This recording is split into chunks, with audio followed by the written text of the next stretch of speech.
muito bem-vindos ao Circuito de Verão Fonotrade. É um grande prazer ter vocês aqui conosco. Muito obrigada pela adesão. Hoje pela manhã já eram 4.500 inscrições, acho que agora a gente está chegando a quase 5.000. Isso é muito gratificante, saber que vocês estão aqui conosco. Só tenho a agradecer. Então, esse projeto foi realmente pensado para você, profissional, que vem prestigiando a Fonotrade há muito tempo, reconhecendo o nosso trabalho, entendendo o carinho que a gente tem em organizar um curso para vocês, que vem desde o início, quando a gente pensa num curso, no título, a programação desse conteúdo, que a gente quer passar para vocês um conhecimento para que vocês possam aplicar na prática de vocês. Então, isso é muito gratificante para nós e a gente quer retribuir. Inclusive, a gente hoje vai fazer o nosso segundo minicurso, com o tema O que sabemos dos problemas do processamento visual na dislexia.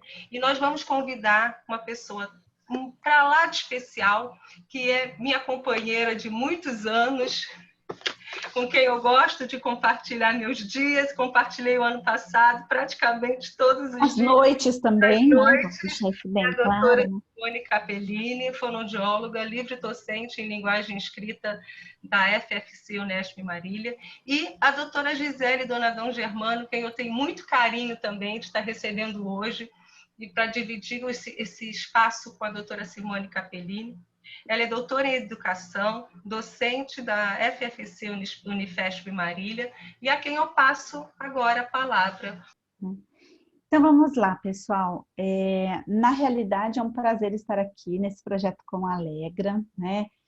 Quando ela teve a ideia e fez o convite, eu não pensei duas vezes em aceitar, até porque nós temos uma parceria de longa data, né? E durante todo esse tempo, um dos nossos objetivos é realmente compartilhar e dividir os conhecimentos, né? Então, eu agradeço muito a Alegra por ter lembrado de mim nessa semana, né, do circuito de aprendizagens aí que ela está promovendo, e eu fico muito grata dela ter lembrado de mim, né, e com muita certeza de estar podendo aqui compartilhar com vocês um tema, né, que vocês já me ouviram falar, alguns de vocês já me ouviram falar muito desse tema, que fez com que, na realidade, eu trouxesse junto comigo para essa aula a minha pesquisadora, que na realidade está à frente, né, dos estudos aí com o subtipo, né? Então, acho que vocês vão conhecer, quem não conhece ainda, né, vocês vão conhecer a doutora Gisele Donadon Germano, que desde o início, quando nós estudávamos a questão da dislexia, e a Gisele, ela é uma... Não vou falar tempo nem, né, porque não dá, né? Deixa para lá essa parte. Por contar, né? Acho que são mais de 14 anos juntos, né? 14, 16 anos, sei lá, já perdi a conta, mas desde o segundo ano da faculdade dela, imagina que ela já fez 2 pós-doutorados, então é tudo isso de tempo, que nós estamos aí juntas trabalhando. E teve uma coisa que sempre nos impulsionou nas discussões e nas investigações, é porque nós trabalhamos muito, né, com crianças que acabam sendo encaminhadas com queixas de aprendizagem para o laboratório. O nosso laboratório LIDA é um laboratório muito grande, é um laboratório de referência da região. Nós temos mais ou menos uma fila de 600 a 800 crianças mês para ser encaixadas, seja via SUS, porque a nossa porta de entrada ela também é grande, ela é via SUS, ela é via escola, Secretaria de Educação, via escola particular. Então, na verdade, nós temos uma demanda muito grande. E é óbvio, né, que nós acabamos recebendo as crianças que vêm com as queixas, e com as queixas muitas vezes sobrepostas. E todo mundo sabe aqui, né, que essas crianças, quando elas chegam mais velhas, elas chegam com muitas dificuldades. E aí, na realidade, nós começamos a perceber que nós tínhamos muitas crianças que, na verdade, eram crianças que não respondiam à intervenção fonológica, que eram crianças disléxicas, que tinham alterações fonológicas, mas que não respondiam às intervenções de base fonológica, né? Então, na verdade, elas tinham lentidão na leitura, que não era só por conta de uma defasagem ou de uma alteração de base fonológica, mas também tinha a presença do componente visual.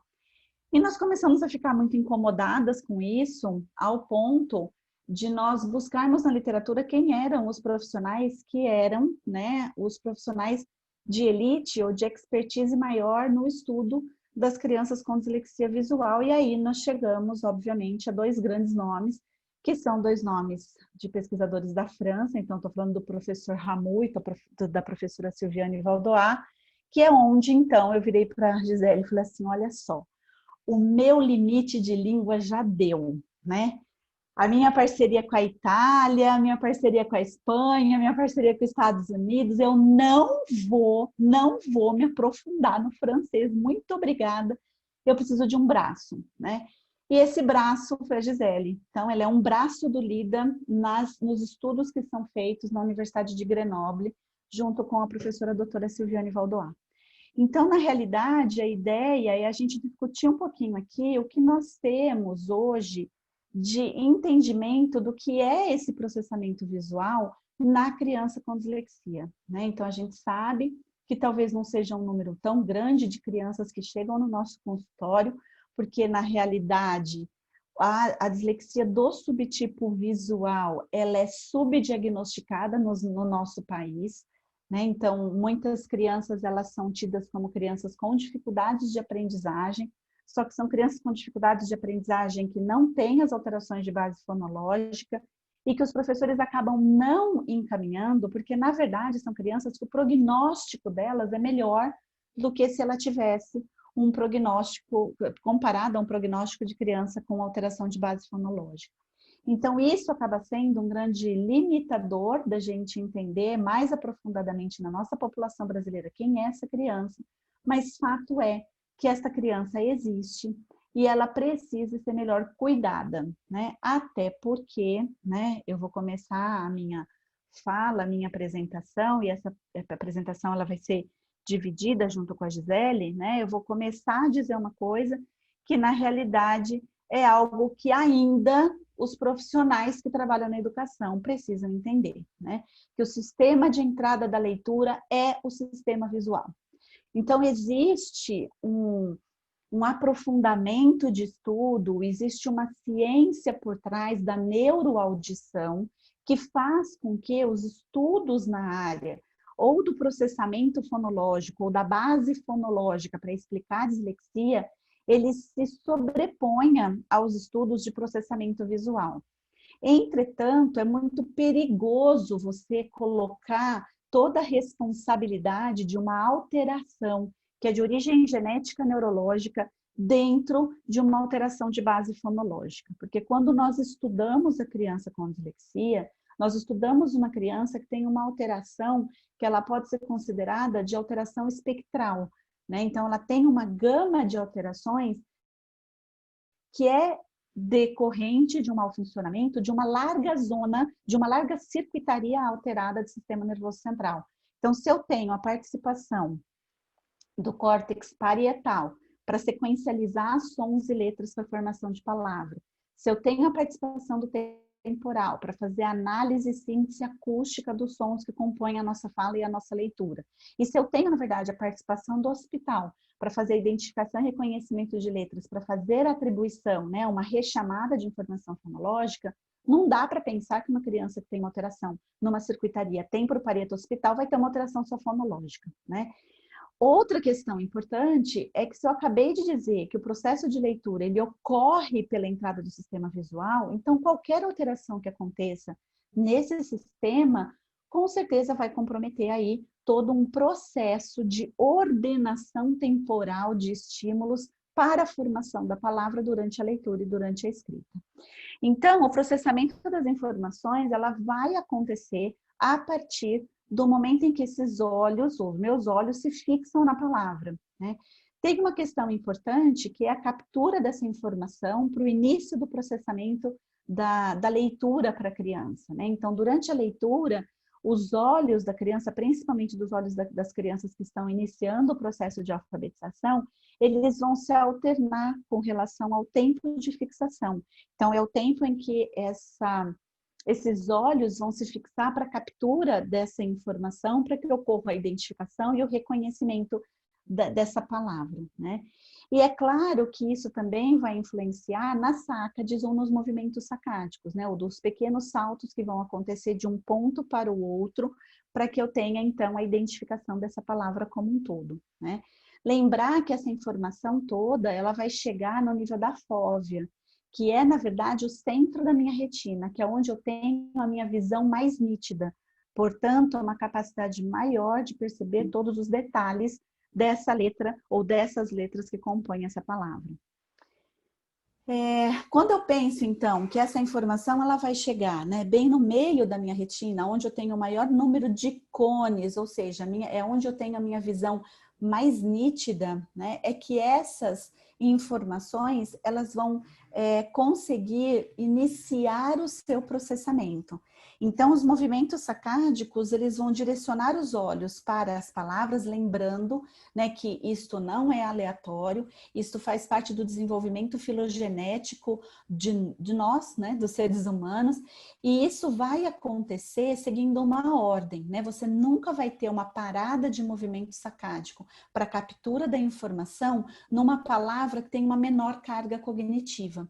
Então, sempre você vai ter uma parada da captura do movimento sacádico numa palavra de extensão maior, que aí tem uma carga maior, porque geralmente são ou substantivos, ou verbos, ou adjetivos. Então, nunca essa sácade vai parar a sua batida num artigo, numa conjunção. Então, existe essa questão justamente para que eu tenha uma captura da informação com uma melhor qualidade. E isso vai acontecer num primeiro momento na minha fóvea, né, que é o local de maior resolução, onde eu tenho maior número de receptores e que vai garantir a percepção de todos os detalhes desta letra. Guardem essas informações, porque mais tarde isso vai voltar, tanto na minha fala como na fala da Gisele, tá? Existe uma questão importante aqui, né, que é exatamente essa foto que está no livro do professor Derraene, que é Os Neurônios da Leitura, que é uma pesquisa que foi conduzida por um grupo de pesquisadores em 2000, onde ele mostra exatamente a participação desse campo visual, né? Vamos lembrar que a gente está falando da fóvea, e eu estou dizendo para vocês que ela é o campo onde eu tenho uma maior nitidez, então dá para perceber, né? Que é onde está mais nítido no momento da batida do meu movimento sacádico. Mas olha só, não quer dizer que eu só vá usar a fóvea ou o campo foveal para a leitura. Eu também vou usar informações do meu campo parafoveal, que é esse meu campo aqui que fica um pouco mais embaçado, ok? Por que que isso vai acontecer? Porque eu vou ter, daqui a pouco eu vou explicar um pouquinho melhor para vocês, mas a hora em que eu faço a captura dos elementos, eu faço a captura dessa palavra, eu vou ter um efeito de regressão, né? E esse efeito de regressão vai ser exatamente o retorno da captação da informação. E isso vai ser necessário, e é esse mecanismo que faz, por exemplo, que a minha criança consiga fazer uma refacção, ou seja, uma correção do material que ela leu, né? Então, ela leu, por exemplo, a palavra lindo, mas era bonito, né? Então, ela volta e ela consegue ver novamente o significado dessa palavra, mas ela faz uma junção desse significado com a estrutura ou o tamanho dessa palavra, ok? Pensando um pouquinho nisso, então, né, quando a criança ela começa o processo de leitura, então o que vai acontecer? Ela vai fazer pequenos movimentos sacádicos, né, com longas fixações. Prestem bem atenção nisso agora, né? Que eu vou explicar para vocês um detalhe muito importante, ou melhor, né, a característica mais importante do meu quadro de dislexia. À medida em que essa criança ela vai avançando na escolaridade e aumentando a sua experiência com a leitura, a sua rede neural ela vai se desenvolvendo. Os movimentos sacádicos, as sacadas, elas aumentam e as fixações se tornam mais curtas. É exatamente este momento em que eu digo que a criança tem uma fluência de leitura. Então, na verdade, a fluência de leitura, ela não está só relacionada a um padrão de decodificação ou um padrão de conversão letra-som, mas ela também está relacionada com o fato dessa maturação e desenvolvimento dessa rede neural, que faz com que a captura dos movimentos sacádicos aumentem e as fixações se tornem mais curtas. Okay? Então, eu estou mostrando para vocês que a fluência de leitura, ela também vai acontecer não só por conta de um mecanismo de conversão, mas também por um mecanismo de captura da informação visual para que ocorra esse mecanismo de decodificação durante a leitura. Ok?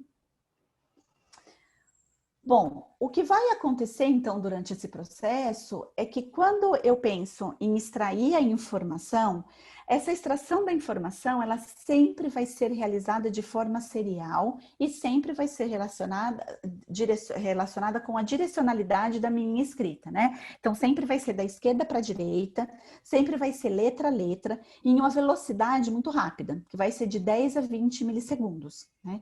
E aí, o que vai acontecer? No início da alfabetização, essa duração ou essa velocidade, ela vai depender do tamanho da palavra.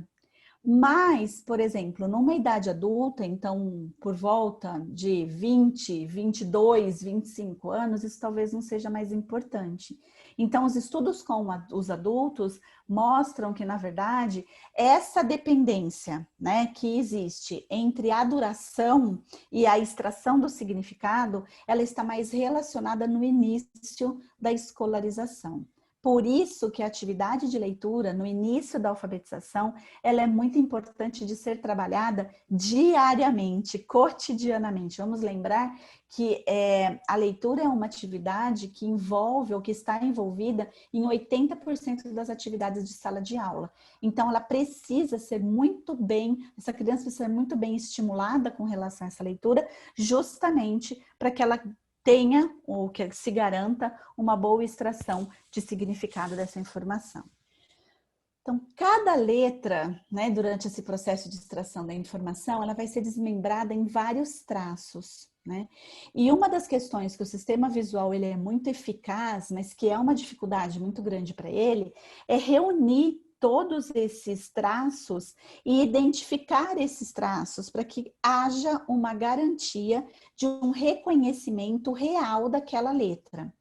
Vamos lembrar que os traçados que compõem a minha escrita são o traço, a curva, que seria o círculo e o semicírculo, e eu tenho o laço para cima e para baixo. Então, na realidade, né, que é o L, né, para cima e para baixo, o que vai acontecer é que a marca maior do nosso sistema de escrita vai ser a haste e o semicírculo. Então, na verdade, eu tenho uma similaridade muito grande de informação visual que vai acontecer em várias letras do meu alfabeto. Então, na realidade, isto é uma dificuldade para o meu sistema visual, mas ao mesmo tempo, o meu sistema visual ele é muito rápido e eficaz em resolver esse problema, como nós vamos discutir daqui a pouquinho, tá bom? Então, na verdade, essa resolução, né, de problema que vai acontecer pelo meu sistema visual, ele vai vir pela percepção das invariâncias. Então, existe uma questão muito importante, que é nós entendermos que o meu sistema visual, ele vai funcionar como um grande equalizador, por isso que ele tem uma eficiência muito alta na hora de fazer a identificação desses elementos que compõem cada letra, ou que compõem cada letra dentro de uma palavra. Então, na realidade, o meu sistema de invariância perceptiva vai estar em 3 níveis, tá bom? O primeiro deles é que toda vez que o meu sistema nervoso visual ele precisa reconhecer a letra, vai haver uma indiferença, né, em relação ao fato da letra ser imprensa, manuscrita, maiúscula, minúscula, letra de forma.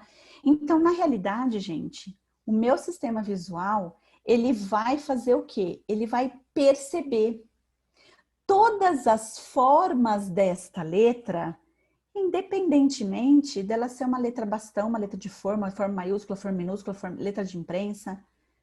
Então, vocês entenderam por que na realidade, eu não consigo entender, por mais de um motivo, esse é um outro motivo, por que existe essa discussão dentro da escola que tal letra é melhor que a outra, né? Porque, na verdade, o meu sistema visual, ele vai resolver essa situação, mas ele só resolve essa situação se você oferece esse problema para ele, né? Porque o meu sistema visual, ele é extremamente inteligente, né? Ele só vai conseguir resolver um problema ou ele vai conseguir equalizar esses padrões de letra se eu oferecer esses tipos de letra para ele.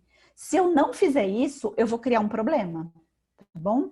Então, a invariância perceptiva é algo que, na verdade, vai ocorrer naturalmente. Mas vocês entendem que eu preciso de um estímulo adequado para que ele ocorra naturalmente, ok? Segunda questão, né, da invariância perceptiva ainda dentro dessa primeira questão é o fato do reconhecimento da letra independer da posição que ocupa na palavra. Né? Então, na realidade, o que vai acontecer? Né? Se eu tenho um R no começo ou no meio de uma palavra, ele vai resolver essa situação. É o R, tá bom?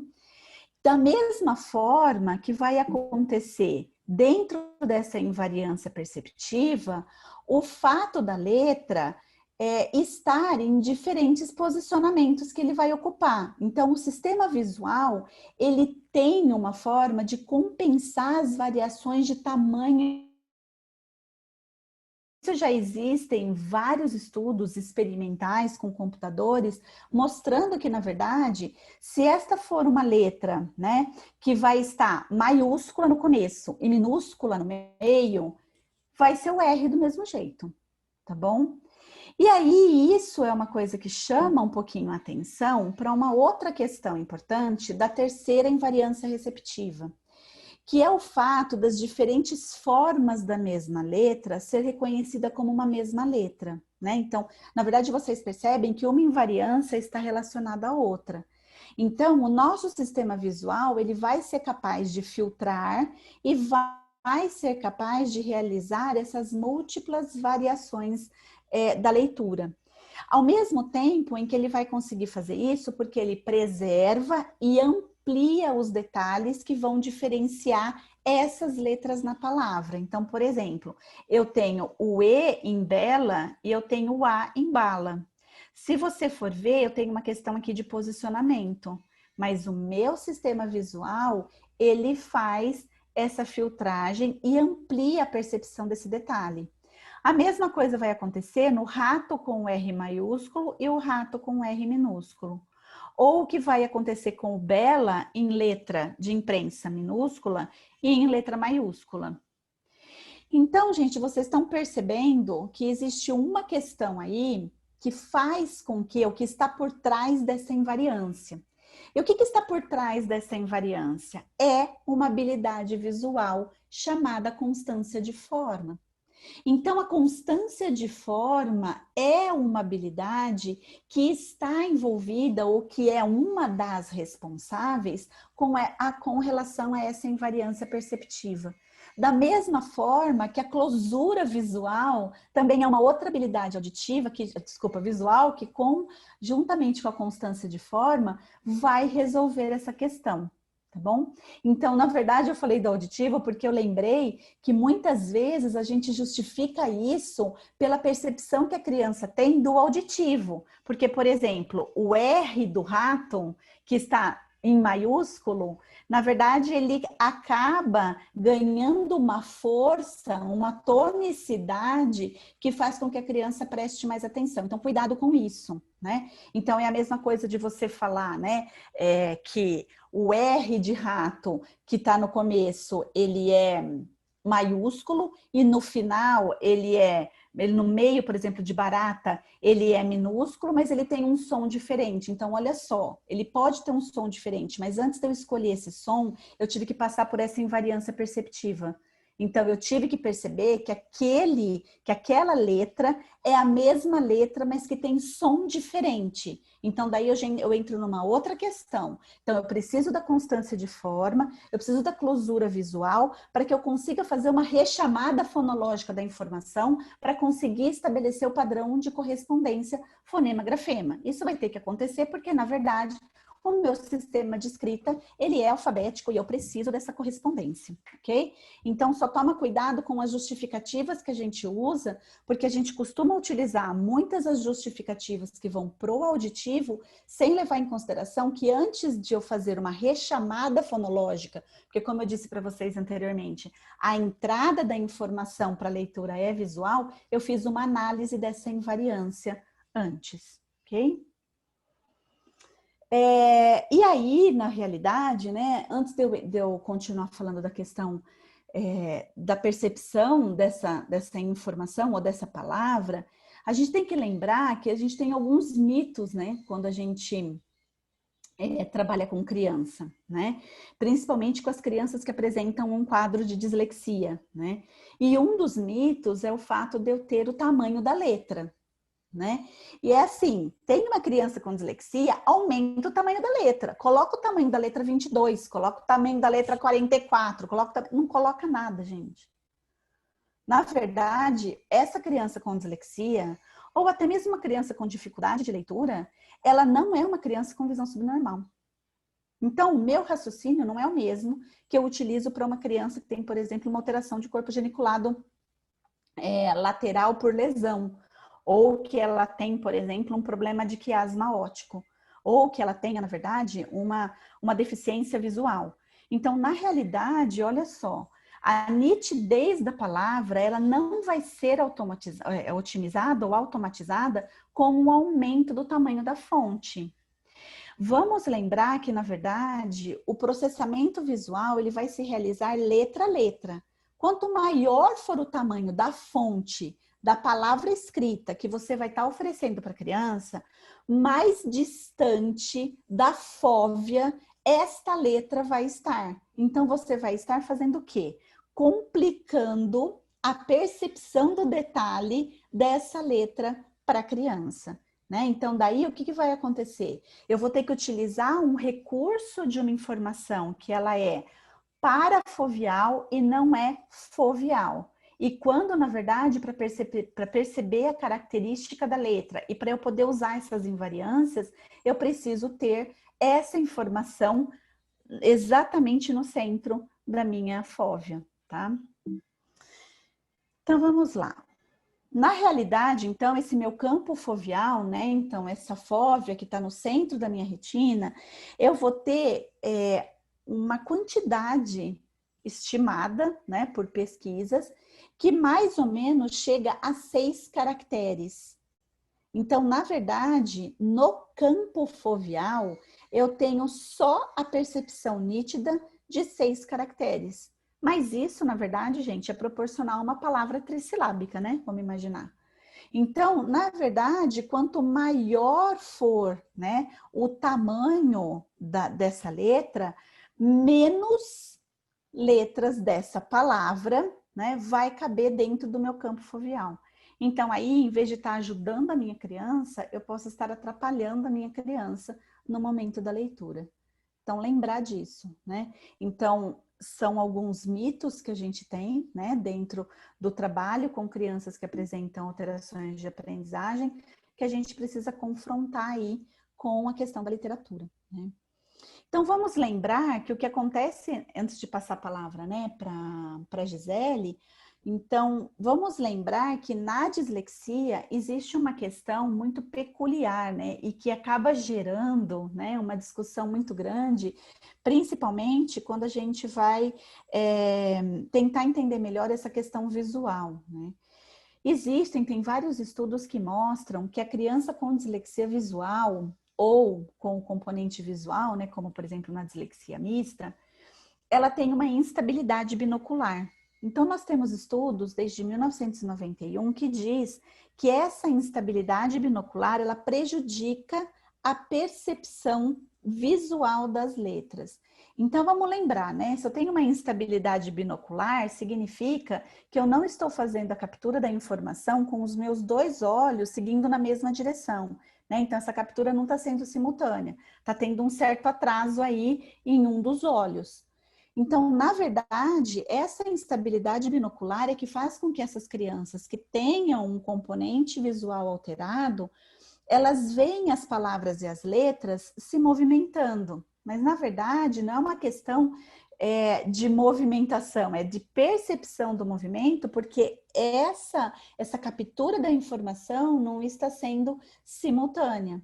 Então, na verdade, esses movimentos que são descontrolados dos meus olhos, que não estão sendo simultâneos, eles estão sendo interpretados por essas crianças como sendo o movimento das letras. Mas a razão maior é a instabilidade binocular, ok? Então, quando a gente vai tentar entender o que acontece com essa criança, né, que tem um quadro de dislexia, a gente tem que lembrar que a literatura, ela traz que a leitura normal, ela não vai ter uma visão borrada, né? Ela não vai ter, na verdade, uma visão que vai ser, vamos dizer assim, né, atrapalhada visualmente, porque, na verdade, o meu processamento visual, ele vai inibir. Então, na verdade, essa minha informação de campo parafoveal, ela vai ser muito importante no movimento da regressão. Guardem essa informação, tá bom? Então, para o meu leitor, esta regressão, ela também vai ser nítida, porque ela vai continuar sendo realizada dentro da fóvea. Acontece que na minha criança que tem um quadro, né, de comprometimento visual na dislexia, o que vai acontecer é que o comprometimento da via magnocelular faz com que os movimentos sacádicos da criança eles se perseverem em fixação anteriores. Então, o que vai acontecer? Ele vai utilizar muito o suporte da informação parafoveal, que não é uma visão muito nítida, o que faz com que essa criança não perceba de forma correta o traçado dessa letra, que ela não tenha uma visualização dos componentes dessa letra para fazer a recuperação dessa informação visual, ok? Quando você pega, né, não só a questão da informação, né, do tipo da informação que essa criança vai recrutar, né, se ela é a foveal ou a parafoveal, é importante a gente pensar que o padrão de sacadas e fixações das crianças com dislexia, eles têm uma variação muito grande. Ele é bem diferenciado, né? Então, essa criança, ela faz mais sacadas regressivas. Então, enquanto ela faz o movimento sacado, enquanto ela faz a captura, e essa captura, na literatura, ela tem uma variação. Dependendo do autor que você vai consultar, você tem mais ou menos autores que vão dizer que a captura no movimento sacádico é de 10 a 12 letras por sacada. Tem autores que vão dizer que é de 15 a 17 elementos. Mas fato é que, de uma forma geral, o que vai acontecer é que de 3 a 4 letras à esquerda do centro e de 7 a 8 letras à direita do centro é o que vai acontecer em termos de captura. Só que o que acontece com um leitor normal? Ele vai fazer a captura e ele vai fazer a regressão de mais ou menos 1/3 da palavra. Então, ele regride pouco. Na minha criança com dislexia visual, o que vai acontecer é que ela vai regredir mais. Então, na verdade, se eu tiver uma palavra irregular, se eu tiver uma palavra de baixa frequência, ou se eu tiver uma palavra que tem um comprimento muito grande, essa criança vai ter dificuldade. Então, estudos realizados pelo professor Eliseu no Mackenzie já mostra isso, né? Que nos escolares disléxicos brasileiros, eu tenho um aumento do tempo da fixação em palavras irregulares, né? Então, ou seja, palavras onde você tem uma correspondência que não é mediada por regra, que essa criança não tem o conhecimento de como vai fazer essa conversão, que ela não tem esse domínio, o que vai acontecer? Ela vai depender de um acesso de memória lexical ortográfica. Só que acontece que essa criança com dislexia, ela vai ter uma alteração dessas invariâncias.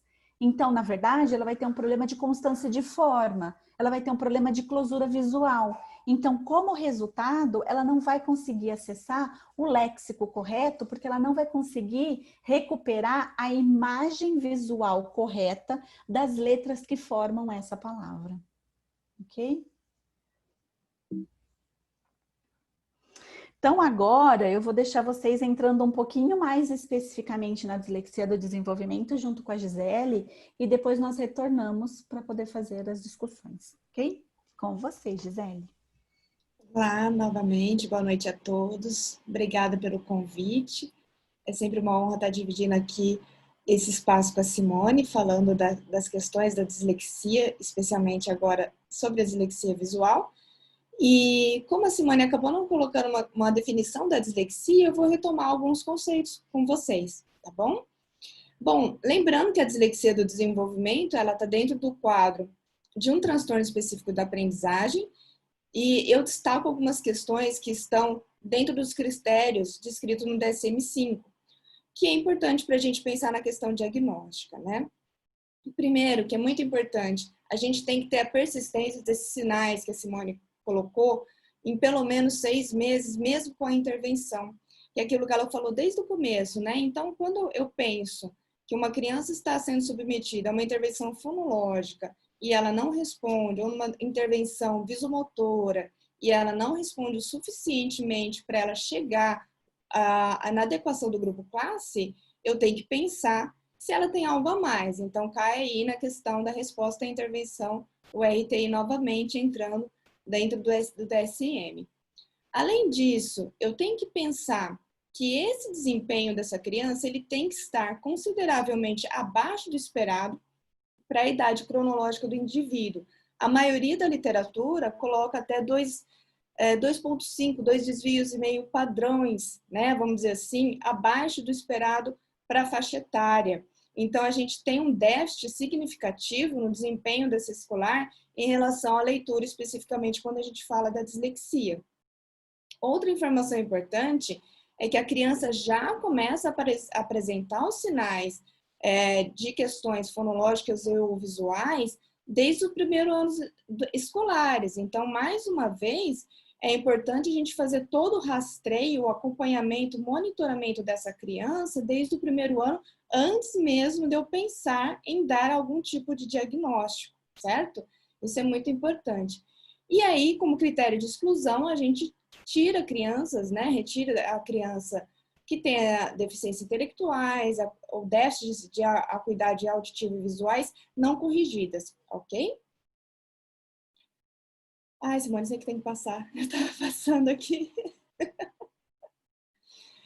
Então, resumindo, né? A gente está falando da dislexia. A Alegra falou, né, Alegra? Então, só resumindo, né? Quando a gente pensa nesse transtorno específico da aprendizagem, no caso da dislexia, nós estamos falando da criança especificamente com prejuízo na leitura. Então, essa criança necessariamente vai apresentar déficit na precisão da leitura de palavras, né, com precisão, uma velocidade ou fluência de leitura alterada e uma alteração como consequência também na compreensão de leitura. Pode passar, sim. E aí é importante, né, a gente um pouco começou, como a Simone falou, a gente começou a extrapolar um pouquinho essas definições que estão dentro do DSM, baseados também em estudos na literatura.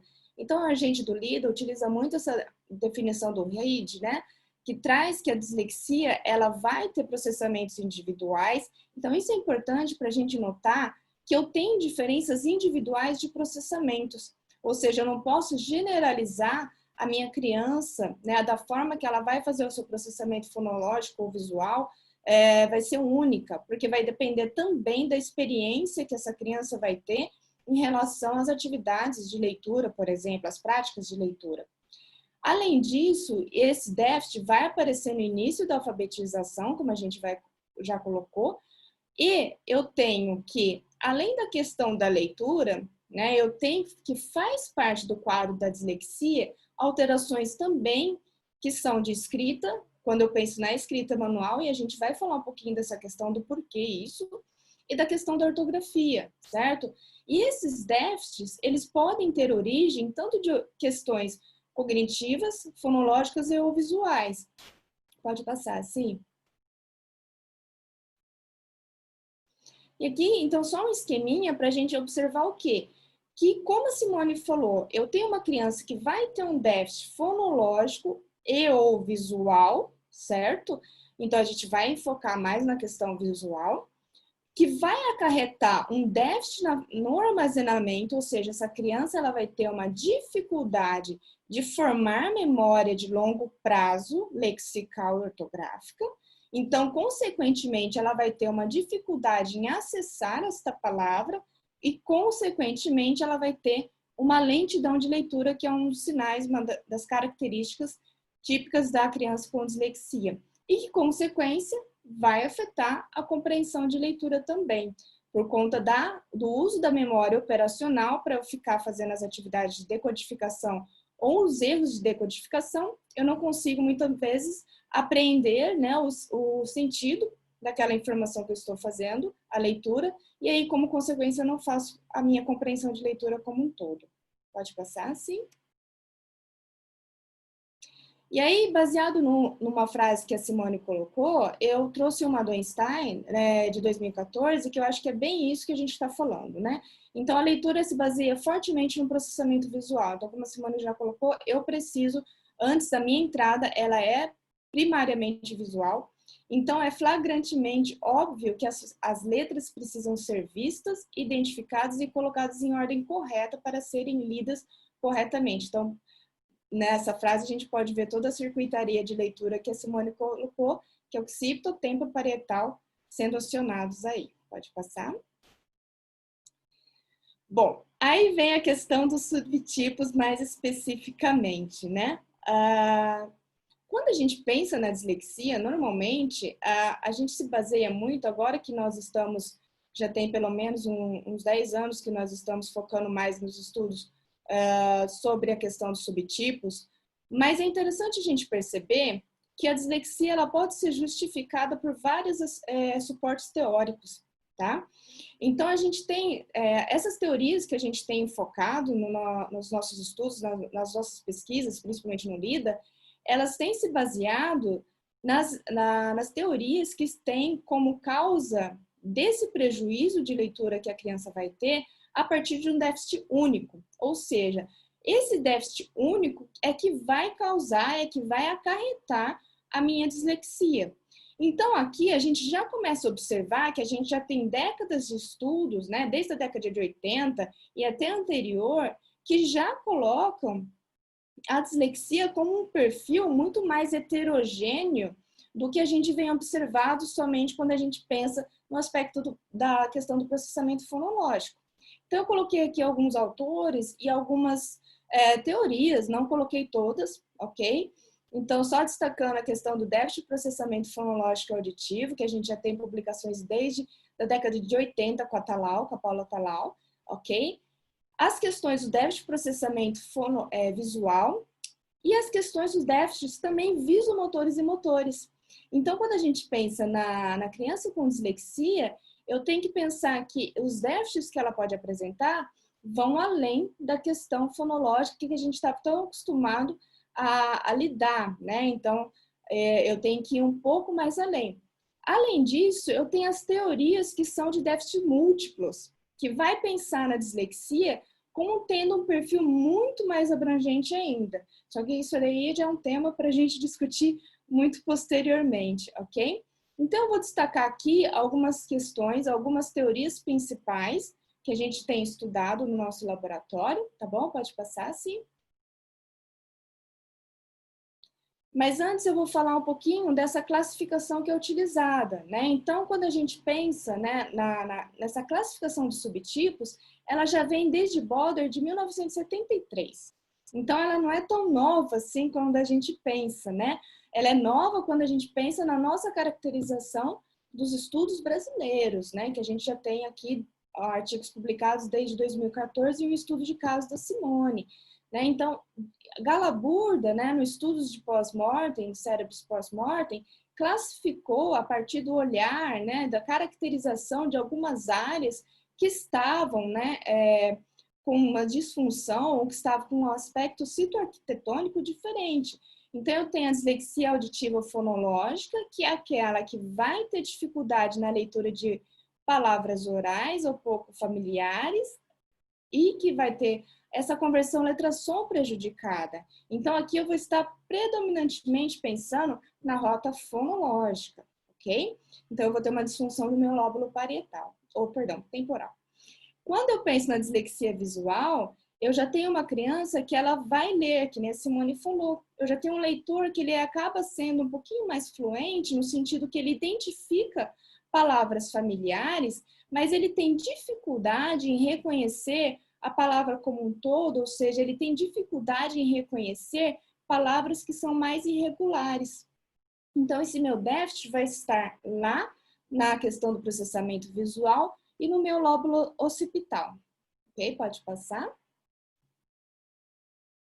E aí eu vou destacar alguma teoria para vocês, né? Uma das teorias que a gente tem, que é bem descrito na literatura, é a teoria do déficit dorso-magnocelular. Então, nessa teoria, ela vai fazer uma ligação entre o feixe magnocelular, que vai sair do meu córtex occipital, e que vai para a região parietal posterior. Seria relacionado a onde está, ou seja, a questão do movimento dessa minha palavra, daquilo que eu tenho que fazer o processamento. Então, essas células magnocelulares, ou EMs, elas vão ter no disléxico algumas falhas, né? Então, elas vão falhar em identificar essas letras rapidamente a sua ordem. Então, elas vão ter uma menor atenção aos detalhes. Como a Simone comentou, então ela vai fazer confusão da letra A com a letra O, porque eu vou ter uma diferença de um detalhezinho que vai cruzar a letra no meio. Então, esse detalhe passa despercebido na hora que eu vou fazer a leitura. Então, essa célula magnocelular, ela não tem tanto a função de detalhes, tá? Então, ela vai passando na leitura, né? Os movimentos oculares vão ocorrendo, a criança vai fazendo a leitura só com menor atenção ao detalhe, ok? Quando eu tenho essa menor atenção ao detalhe, então o que acontece? Essas células falham nesse controle da orientação visual, que é aquilo que a Simone falou. Parece que a imagem está trêmula, parece que eu tenho um borrão, mas na verdade é uma falha no controle desses movimentos e na falha do controle das minhas fixações oculares. Então daí eu já tenho que pensar, bom, se eu tenho uma dificuldade de orientação visual, pode dizer que eu pule parte da palavra, que eu pule parte da linha, né, etc. Ou que a minha fixação ocular esteja defasada, né, ou não capte toda a informação durante a leitura que eu preciso, ok? Então, isso causa essa desestabilização da minha percepção visual e, como consequência, eu tenho um déficit de leitura. Pode passar. E aí a gente tem como manifestação ou queixa que a criança acaba falando para a gente, parece que as letras estão se movimentando, elas confundem letras semelhantes, então como eu falei para vocês, ou a letra A com a letra O, a letra F com a letra T, então eu tenho confusões de letras e confusões também de letras vizinhas. Por quê? Porque na verdade a informação parafoveal não me ajuda nesse momento, na hora da leitura, quando eu foco, né, faço um movimento de fixação. Então, essa questão da estabilidade da fixação binocular, ela vai estar alterada juntamente com essa orientação visoespacial, que é essa conjunção do occipital parietal. Então, esse giro, né, visoespacial que a gente fala, também vai estar alterada, então, como consequência, a criança vai ter erros de reversão, né, direita e esquerda, né, então essa confusão da letra B com a letra D é um erro que ele é visual e não fonológico, como a Simone já tinha posto anteriormente. Isso é muito importante, tá? Fazendo um parênteses aqui, nós estamos fechando, antes desse momento de pandemia, nós estávamos fechando um estudo, né, em algumas escolas. E o que a gente observou? Crianças de 5º ano que tinham esses erros. Então, lembra quando a Simone falou que, na verdade, essa criança passa despercebida durante os anos escolares? Então, olha só. E aí, perguntando para os professores, olha, você não percebeu que que a criança troca o B por D, e a criança mesmo, quando a gente pergunta, ela fala, eu troco sim, eu troco também o P por D, né? Então ela tem um erro também de inversão de giros, né? Então a criança mesmo vai contando pra gente.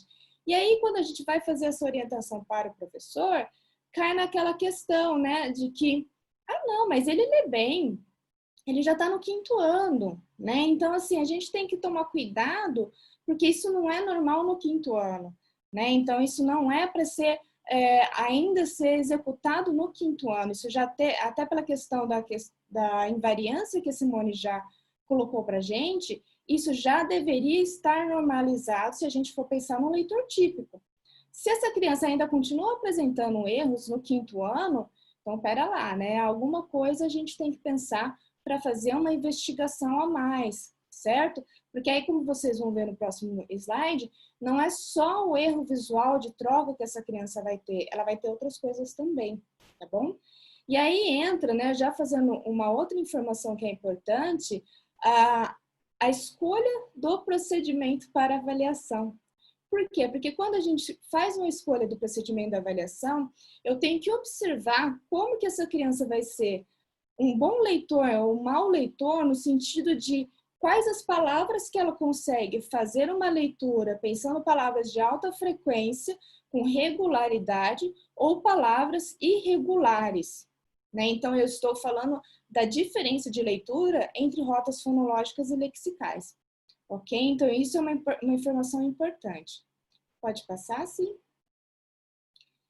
E aí, como eu falei para vocês, essas informações do componente magnocelular, elas vão além. Então, eu tenho crianças que vão ter confusão com tamanho, profundidade, orientação dos objetos. Então, isso muitas vezes podem ser sinais que são percebidos antes do início da alfabetização. Ok? Então, eu já tenho algumas confusões antes do início da alfabetização e com a alfabetização isso vai tendo a manifestação ocorrendo com a questão da leitura. E aí, quando eu tenho essas confusões, né? Onde está o objeto? Qual a orientação que esse objeto tem? Qual que é a profundidade? Eu estou falando de cálculos, né? Que são de percepção visual. Cálculos de distância, né? Então, isso prejudica o movimento da criança no seu desenvolvimento neuropsicomotor, ó, se a gente voltar lá atrás, o movimento de busca, de alcance do objeto. Então, a questão visomotora, ela começa a aparecer lá atrás já, né? Então, o movimento de agarrar, né, o direcionamento olho-mão, ele já começa a falhar, né, em idade bem precoce, ok? Pode passar, sim. E, além disso, né, algumas habilidades vão estar prejudicadas, né? A questão da discriminação visual, né? Então, a percepção de detalhes, eu tenho que perceber a forma, o que modifica de uma forma para outra. A questão da constância de forma, que a Simone já colocou para a gente, né? Então, o A no final da constância é o mesmo A que está na palavra forma, né? Então, é o mesmo A que está no meio da palavra discriminação. Então, eu consigo fazer, né, um aumento, né, do meu léxico aí, pensando na identificação das letras, né? A questão da figura e fundo, que é outra habilidade que a criança faz muito em sala de aula, né? E a gente faz muito durante a leitura. Então, a criança tem que procurar a palavra na lousa. Então, o que ela tem que fazer? Olha, eu passo pela atenção visual, eu tenho que filtrar os estímulos para chegar na palavra que eu estou procurando, né? Então, é como se a gente tivesse aqui no nosso slide, eu pedisse para vocês procurarem a palavra relação. Então, vocês têm que filtrar, né, os estímulos distratores para chegar até a palavra relação que está na parte de baixo, no segundo quadro, ok? A gente faz isso na hora que vai no banco, na hora que vai digitar a senha, né? Que eu sempre demoro ali naquele momento, né? Então, a gente sempre demora para fazer esse rastreio ocular para identificar a informação. Outra habilidade que é importante a gente investigar é a questão da memória visual, ok? A memória visual implica na formação de vocabulário, de léxico, ok? Então, quando a gente pensa na escrita, então isso vai interferir na formação do meu léxico ortográfico. Isso vai interferir no meu reconhecimento rápido de leitura, como a Simone falou. Quanto mais eu tenho práticas de leitura, eu saio do estágio de decodificação para identificar a palavra como um todo, passo para a rota lexical e eu consigo formar a memória visual, fazendo com que eu tenha uma fluência de leitura. A questão da relação visoespacial também, né, quando a gente pensa nesse giro das letras, né, então eu também tenho que fazer essas habilidades, tanto para letras, né, no caso aqui que a gente está falando da leitura, mas também quando a gente pensa em questões de figuras geométricas, ok? E por fim, a questão do fechamento visual, que a Simone também comentou, e a gente utiliza muito isso também durante a leitura, porque como a Simone falou, quando a gente faz um movimento de fixação, não necessariamente a gente faz a leitura da palavra como um todo, tá? Então, eu tenho traços da palavra e eu acabo acessando o léxico na minha memória de longa duração, fazendo o fechamento visual, ou seja, eu consigo completar a minha informação. Então, quando a criança não consegue fazer a fixação completa, o que vai acontecer? Ela pode fazer erros de léxico de input visual, ou seja, ao invés de ela ler fechamento, ela pode ler fechar e continuar fazendo essa leitura só com fechar, que ela normalmente fixou ali a sua leitura no radical da palavra que tem um significado, ok? E ainda dentro dessas questões, né, da magnocelular que vão além, eu tenho uma via eferente, ou seja, de saída da magnocelular que faz conexão com o cerebelo. E aí que entra a questão de déficits motores e déficits sensórios motores. Então, onde que a gente pode encontrar isso? Primeiro, eu posso ter uma criança que pode ter alteração de praxia global, ok? Mas eu também posso ter uma criança que vai ter alteração de praxia fina, mais especificamente aqui quando a gente pensa na disgrafia. Então, a disgrafia, né, dentro da dislexia, ela vai ter uma origem visual, né? Então, o déficit do processamento visual acarreta uma falha na programação motora. Então, por conta disso, eu tenho um mau traçado de letra, mas que se iniciou a partir de um déficit de processamento visual. Ok, Sim? Então, eu só coloquei aqui 3 estudos que, na verdade, assim, é só para a gente observar a evolução, né? Então, no 96, a Castle e a Coulthard observaram um estudo de caso em que eles tinham um leitor que era muito fluente, porém, quando as palavras eram irregulares, eles falhavam na leitura, eles tinham uma lentidão nas palavras irregulares. Quando eu passo um pouquinho mais adiante, para 2003, quando eu já pego os estudos da Vaudois, eu já tenho que ela já começa a comparar os déficits de processamento fonológico e visual nas crianças, né, em casos de estudos diferentes. Então, aqui ela já começa a caracterizar uma criança que tem um déficit fonológico e uma criança que tem um déficit visual. E, por fim, o nosso estudo brasileiro, que eu vou comentar um pouquinho a mais para vocês. Pode passar? Então, esse estudo que a Simone comentou, que a gente tem em parceria com a Vaudois, que a gente conseguiu caracterizar um grupo de 33 crianças com diagnóstico de dislexia dentro de fatores, dentro da criação de um fator fonológico e um fator visual. Então, nós utilizamos, né, dentro das provas, as habilidades de constância de forma, as habilidades de fechamento visual, e aqui também nós utilizamos a habilidade visual, que é do programa da Vaudois, que é o VisuSpan. Então, o que esse VisuSpan faria? Tá? Lembra quando a Simone falou que a gente tem um movimento de fixação das palavras? Então, quando a gente faz esse movimento de fixação nas palavras, eu abro como se fosse uma espécie de janela, certo? Então, nessa janela, eu tenho, né, no caso, a gente testava 5 caracteres, tá? 5 caracteres diferentes para que eu não conseguisse acessar nenhuma palavra.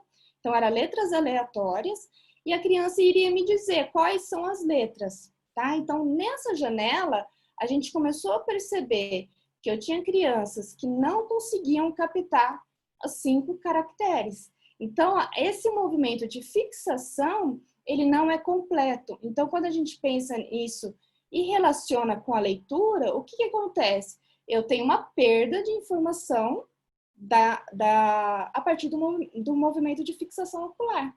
Então, a criança falha na leitura, nas provas de leitura, por conta já desse movimento de fixação. Então, isso já faz parte de uma teoria que a Vaudois vem trazendo para a gente, que é a teoria visoatencional, que faz parte dessa circuitaria magnocelular, como eu falei anteriormente. Pode passar, sim? Então, só para terminar, eu trouxe o gráfico final do nosso estudo, né? Então, o que esse gráfico traz de importância para a gente, tá? Os em vermelho, os quadradinhos de vermelho, são as crianças com dislexia, ok? Quando a gente plotou, né, essa informação, quando a gente colocou no gráfico os fatores, né? Então, eu tenho o fator visual no eixo Y, à esquerda, e o fator fonológico no eixo X, né, na horizontal. Então, o que acontece? Quando eu olho no primeiro quadrante superior, eu tenho as crianças que estão bem no fator visual, mas elas não estão bem no fator fonológico. Ou seja, eu tenho 12% da minha população sendo subtipo fonológico. Acompanharam isso? Então, segue mais um pouco. Quando eu olho no quadrante inferior, eu vejo que eu tenho crianças que estão abaixo do eixo do zero, né, o desempenho abaixo, quando eu olho no fator visual e no fator fonológico. Então, eu tenho crianças que têm comprometimento fonológico e visual, que são as crianças que são as dislexia mista, ou seja, eu tenho dislexia mista na minha população. 33% dos escolares da nossa amostra tiveram o perfil misto. E aí, para nossa surpresa, né, quando a gente foi caracterizar a criança com subtipo visual, nós tivemos um subtipo visual muito maior que o fonológico, que é aquele que a gente estava acostumado a lidar, intervir, fazer o diagnóstico. Ou seja, quando eu olho novamente no gráfico, eu tenho um perfil visual, eles falham no fator visual, mas eles não falham no fonológico. Então, lembra quando a Simone falou que eles passam despercebido pela gente? Pois então, eles passam despercebido pela gente e acabam sendo, muitas vezes, subdiagnosticado e muitas vezes não tem oportunidade de intervenção adequada, ok? Pode passar. Então, como manifestações gerais, eu vou ter no subtipo visual, eles vão ter mais dificuldades nas palavras irregulares, ok? Eu vou ter um desempenho semelhante ao grupo controle, como eu venho falando, nos testes pseudopalavras, porque o problema deles não estão na rota fonológica e não palavras, lembra? Eu vou ter dificuldade ortográfica, que requer que eu tenha uma boa memória visual, muitas vezes para palavras com alternativas competitivas, né? Então, eu tenho com irregularidades maiores, eu tenho que ter a necessidade de maior memória visual. Pode passar. Na matemática também, quando eu tenho dígitos semelhantes, né? Faltou falar isso. Pode passar. E aí um resumo do que a Simone já colocou também, né? Então, eu tenho uma menor atenção visual, uma discriminação visual pobre, eu tenho um fechamento visual também pobre, ou seja, às vezes as pistas das palavras não me dão o significado total.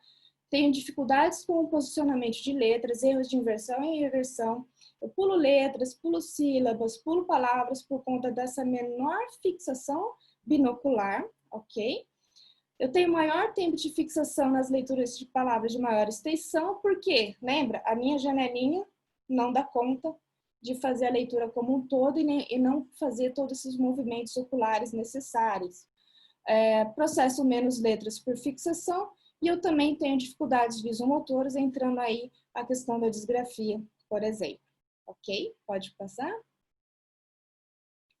É isso, eu corri um pouquinho. Eu agradeço muito a atenção de vocês e é um prazer enorme novamente. Agradeço a Alegra e a Simone por estar aqui.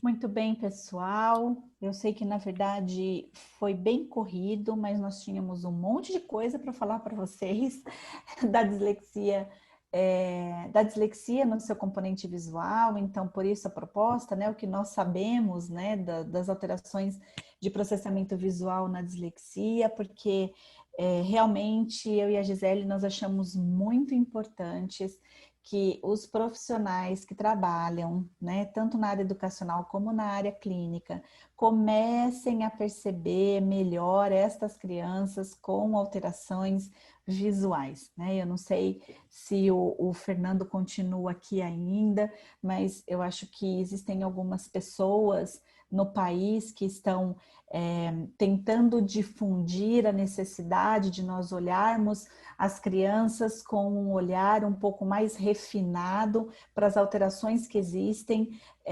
quanto visão, quanto processamento dessa informação. E o Fernando, por que eu citei, né? Porque o Fernando é uma das pessoas que também faz isso dentro do seu laboratório, dentro da sua prática clínica, né? E que a gente sabe o quanto que, na verdade, interfere, né, uma boa reabilitação para essas crianças. Então, eu acho que as pesquisas, elas estão aí justamente para trazer as evidências, né, e trazer estudos que mostrem que nós temos que abrir um pouco mais o nosso olhar para entender quem é essa criança, né? Então, a semana passada, bom, na verdade, desde o dia 24 de dezembro, eu e a Gisele, nós estamos trabalhando e nós estamos discutindo, né, com os parceiros internacionais exatamente essa questão dos múltiplos componentes, o quanto é importante a gente pensar nisso quando nós temos uma criança com dislexia nas nossas mãos, né? Então, é claro que a gente pensa que eu preciso de mais estudos, né, que sejam nacionais na área da investigação da questão visual, mas nós já temos muitos achados, né, muitos avanços na literatura internacional e que vale a pena nós estarmos entendendo um pouco mais, como por exemplo o fato, tem uma pergunta, né? Como, por exemplo, o fato de que nós já temos evidências na literatura dizendo que a letra Open Dyslexic não é para ser utilizada com o disléxico. Nós já temos estudos de 2014, nós temos estudos de 2016, nós temos estudos internacionais de 2017, dizendo que não usem essa letra, que o melhor tipo de letra é a Arial, né? Justamente porque essa criança ela precisa de uma limpeza de estímulos para a percepção dos caracteres. E mesmo assim, nós ainda temos algumas escolas, alguns materiais que saem com a fonte Open Dyslexic, né? Então, o que eu preciso? E qual que foi a ideia, né? Quando a Alegra fez esse convite, a ideia é que a gente divulgue ciência e que a gente divulgue a ciência com qualidade, que a gente traga para essas crianças que apresentem dislexia exatamente uma conduta baseada em evidência científica, né? Porque elas merecem, os professores merecem e os pais agradecem, né? Porque daí elas têm condições de ter uma reabilitação, uma qualidade de reabilitação educacional e qualidade de vida bem melhor, né? Então, tem algumas, eu não sei se eu tenho mais tempo, né? Porque a gente já extrapolou 15 minutos, Sim. claro, né? Ah, meu Deus do céu, né? Ah, gente, mas olha só. Para variar. Já fez aula comigo e achou na vida que eu ia terminar no horário, né? Nossa, então assim... Exatamente isso que eu ia dizer. Você tem todo o tempo que você deveria. Olha só, olha a Alegra, né? Ela ainda... Eu ainda ponho mais fogo. Né? Exatamente. Então, olha só, a Alegra me mandou algumas perguntas, né, do chat, então eu vou tentar responder rapidamente, eu e a Gisele, e aí eu passo também para ela responder, e se ela quiser completar, a Gi, fica à Ela vontade. também, Gisele. Esse WhatsApp também. Tá. Então, assim, ó, essa questão da orientação espacial da letra, relação espacial e constância de forma, faz com que a criança que tenha déficit de percepção ou de processamento visual tenha mais dificuldade na letra de imprensa minúscula, certo? Certo. Esse é um ponto da pergunta, né?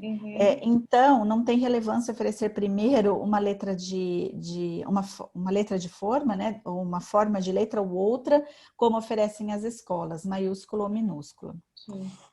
Então, olha só, essa é uma discussão, né, gente? Eu venho tendo essa é muito boa, clássica. Essa é, né? E essa é, na verdade, uma outra questão, né? Eu acho que quando a gente estuda o processamento visual, quando a gente estuda, né, o desenvolvimento visual, nós vamos ter que entender que mais ou menos por volta dos 3, 4 anos de idade, dentro desse desenvolvimento visual, vai ocorrer o desenvolvimento visomotor. Muito importante, porque começa, então, uma estruturação de desenvolvimento que tem a ver com a pega do lápis, que tem a ver com a coordenação motora fina.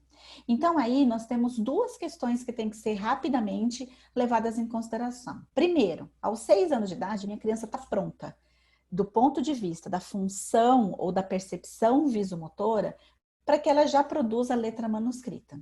Essa já é a primeira parte, né? A segunda, que a letra manuscrita, ela vai ter mais detalhe.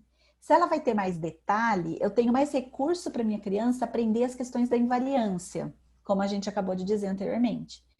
E terceira questão, né? Quando você está falando de uma letra cursiva, que a criança já está pronta motoramente aos 6 anos de idade, você está falando de uma circuitaria neurológica extremamente refinada e que vai acontecer em menos de 200 milésimos de segundo.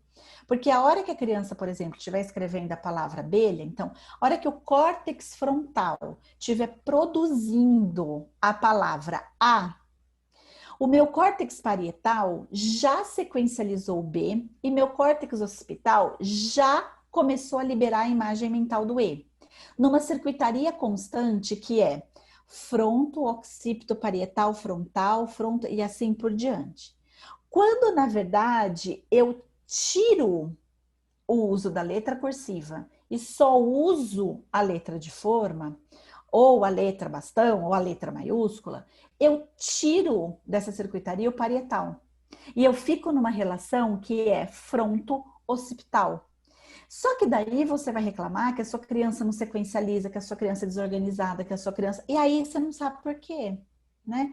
Mas olha só, você acabou de tirar de uma função que a criança vai fazer de 40% a 60% da sua atividade em sala de aula sem um funcionamento adequado. Vocês entendem isso, gente? Então, assim, além de eu contribuir para que a criança não desenvolva invariância, eu ainda vou contribuir para que a minha criança tenha uma desorganização que depois, mais tarde, você vai chamar de alteração de função executiva. Vocês entendem isso, gente? Que aí quem vai levar a culpa disso tudo é a criança, quando na verdade não é a criança, né? É o sistema de alfabetização que nós estamos envolvidos, tá? Deixa eu só falar uma coisa, sem contar que a letra bastão e a letra de forma não ajuda a formação de constância de forma e closura visual. Então, você já deixa a criança com 2 defasagens e habilidades extremamente importantes para a formação de um léxico, né, dessa letra, né, de um léxico no sentido de você ter todos os componentes que formem essa letra. Fala, Gi. Não, eu só ia complementar que essa questão da programação motora, do movimento motor das letras, ela além de trazer informação tátil sinestésica, então é outra via, né, coparietal que está entrando comigo da informação, eu formo planos motores. Então, da mesma forma, só para fazer um parênteses, da mesma forma que eu tenho a fluência de leitura, eu também tenho a fluência de escrita, né? Então, eu tenho que trabalhar isso muito bem com a criança para que ela não fique demorando para escrever, e a queixa do professor é que eu tenho uma criança lenta para escrever, né? Mas olha só fazendo uma parte que a Gi não usou essa terminologia, mas é bom vocês se acostumarem com essa terminologia, porque é uma coisa que a gente já está escrevendo sobre isso, inclusive nos casos de crianças com deficiência intelectual, é que essas crianças que você não oferece para ela o desenvolvimento, né, de uma constância de forma, de uma closura visual por meio do uso ou apresentação dos diversos tipos e formas de letra, ela não forma mapa mental, motor do estímulo gráfico. E aí você quer que a criança seja boa na ortografia. Não vai ser, tá, gente? É só uma coisa, não vai ser, tá? Uhum. Aí perguntam assim, né? Seria recomendado, em alguns casos, tratamento ortóptico? Em todos os casos que tenham o componente visual alterado, o ortoptista, o ortometrista, ele vai ser indicado, tá? Então, eu preciso do ortóptico, tá bom? Então, assim, se você tem uma criança que você suspeita de uma dislexia visual ou que ela tem uma dislexia mista, portanto, ela tem o componente visual, procurem um profissional da ortóptica, tá bom? Ele vai ajudar muito na reabilitação. Não é só ele, mas ele vai ajudar muito na reabilitação dessa criança. Tá bom? Não. Essas alterações de letra borrada, de letra em movimento, pode ser não pode ser Irving, não pode ser nada disso. Vai ser uma alteração de percepção visual. E aí tem uma coisa muito interessante, gente, que é assim, ó, quando a gente estuda o sistema visual, 88%, de 80% a 88%, tem alguns autores que acabam discordando, mas de 80% a 88% de todas as atividades que nós fazemos durante o nosso dia envolve percepção visual. Então, assim, gente, se alguma coisa der errada, não dá para achar que é síndrome de Irving. Se alguma coisa der errada, é problema de percepção visual, é problema de percepção visomotora, né? Até porque a síndrome de Irving não está catalogada em nenhum, e assim, e desculpa, né? Eu tenho um grau na universidade, a Gisele tem um grau na universidade que não nos permite comentar nada que não tenha evidência científica. Talvez isso mude daqui a 5 anos, talvez isso mude daqui a 10 anos, mas nesse momento, com certeza, acho que eu falei o nome da Gi também, nós preferimos não comentar aquilo que não tem evidência científica, tá? Que mais que perguntaram? A do Prolec. Então, na verdade, sim. O Prolec, na verdade, é uma das coisas que a gente sempre fala dentro dos cursos de formação em instrumento. O Prolec, ele é um instrumento que consegue te dar como resultado, se você tem alterações de rota fonológica e lexical, mas que realmente ele te ajuda a caracterizar muito crianças que apresentam aí o quadro de componente visual alterado, ok? E aí, o que acontece? As pessoas sempre acabam perguntando de instrumento, né? Então, o que acontece no mundo, né? Desde 1920, desde a época do professor Samuel Orton, nós estamos procurando uma bateria mínima para diagnosticar dislexia, né? Então, eu só queria que vocês soubessem que com certeza daqui a 3 anos, já começou, né? Então, acho que, na verdade, 3 anos, no máximo 4 anos, nós vamos ter uma bateria para avaliação da dislexia. Nós já estamos trabalhando junto com a Universidade de Oviedo para isso. Amanhã a gente tem uma reunião, né? Segunda-feira a gente tem uma reunião às 11 horas da manhã, justamente para discutir essa bateria e como já está o andamento dela aqui. Ela vai ter um lançamento simultâneo no Brasil e na reedição dela na Espanha, e que, na verdade, vai trazer uma proposta de avaliação mas olha que interessante, né? Para identificação da dislexia fonológica e mista. Essa é uma bateria que não vai te dar a informação da dislexia visual. Entretanto, simultaneamente a isto, eu e a Gisele já estamos trabalhando na bateria para a identificação da dislexia visual. Então, é só para vocês terem uma ideia de que, na verdade, as construções das baterias para o diagnóstico da dislexia, elas não são tão fáceis assim, porque são múltiplos, né? Por conta nos múltiplos detalhes, por conta dos múltiplos componentes que tem alterado. Então, vocês esperem, porque a gente vai conseguir, com a participação, né, dos nossos parceiros internacionais aí, uma bateria que seja uma bateria de confiabilidade e sensibilidade para o diagnóstico dos subtipos da dislexia, tá bom? Porque a gente sabe que isso é uma coisa necessária, né? Deixa eu ver o que mais. Existe alguma relação com a miopia e dislexia visual? Teoricamente não, né? Porque senão também seria disléxica visual. Tô pensando aqui, porque eu sou automíope, né, gente? Então talvez eu seria. Não, na verdade não tem, né? A questão da correção. A questão da correção, né? Exatamente. Se você tiver uma correção, né, você com certeza... Periférica. Exatamente, né? A miopia é uma alteração periférica e a dislexia é uma alteração central. Eu tenho uma alteração de corpo geniculado lateral, que é responsável pela percepção de contrastes.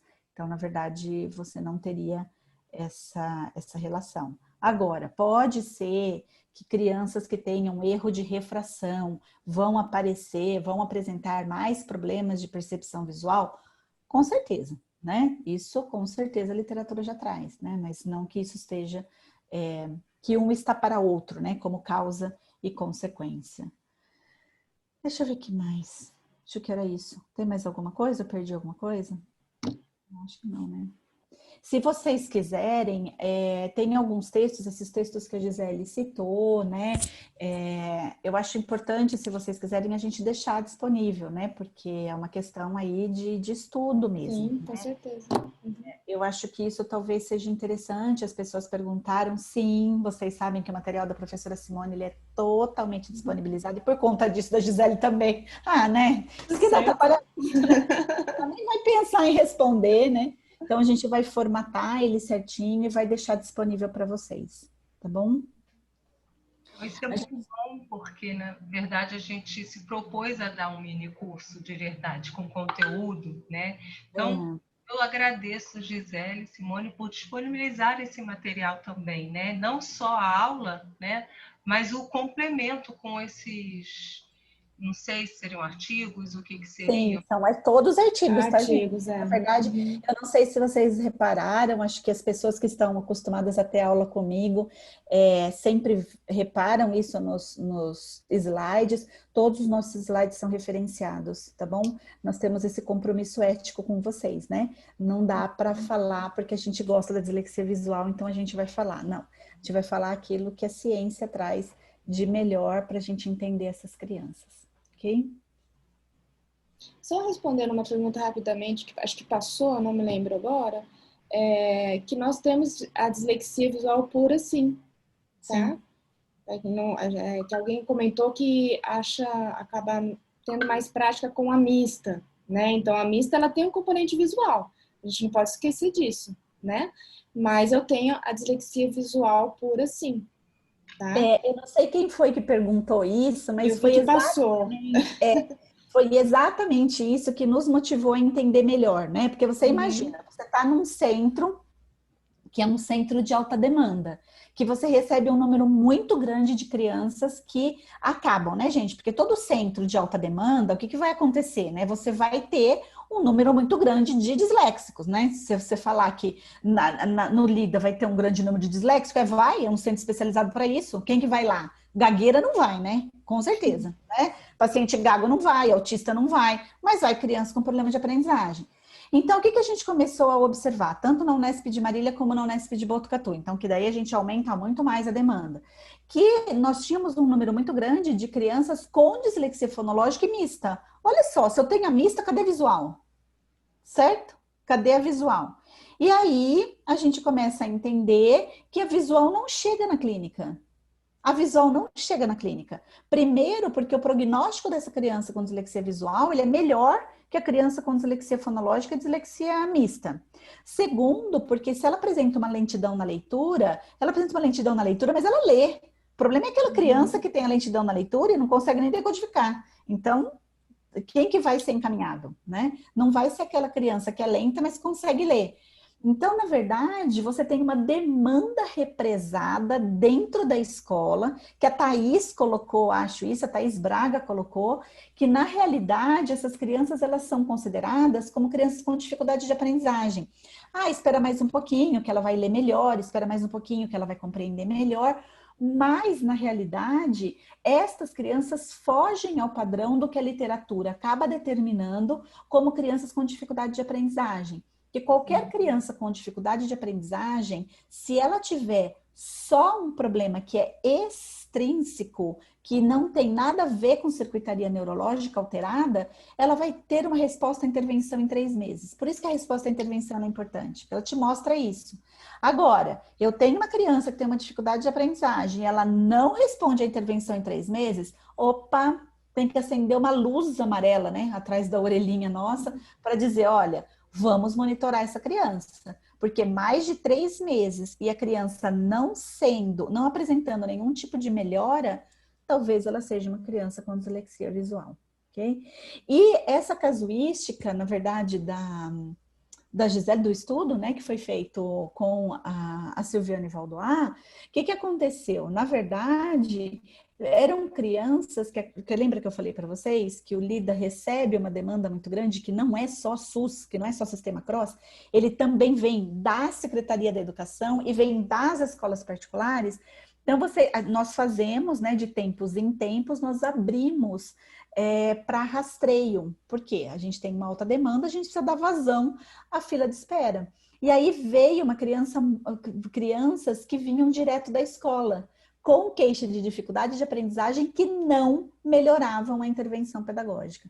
Então, vocês começam a entender que quem está na fonoaudiologia educacional tem que ter um olhar diferenciado para discutir isso com o professor, né? Isso. Porque, na realidade, se a gente não tiver esse cuidado, essas crianças passam mesmo. Então, aí é onde a gente tem o subdiagnóstico. Mas nós temos, sim, nós temos crianças que têm, e aí também passou uma pergunta que agora eu lembrei, o fonoaudiólogo trabalha sim com processamento visual, tá bom, gente? Porque olha só, não dá para você entender que você reabilita a leitura escrita e não trabalha com processamento visual, né? A gente acabou de dizer que o sistema visual é a porta de entrada para a leitura. Então, como é que eu, fonoaudiólogo, não vou trabalhar com isso, né? Só que eu preciso entender, né? Eu preciso entender do que são habilidades visuais, eu tenho que entender de habilidades motoras, tenho que entender que instrumentos que fazem essa varredura ou essa bateria de informações aí. Então, é isso. Por isso que a gente está aqui nesse momento discutindo, né? Com o maior número de pessoas.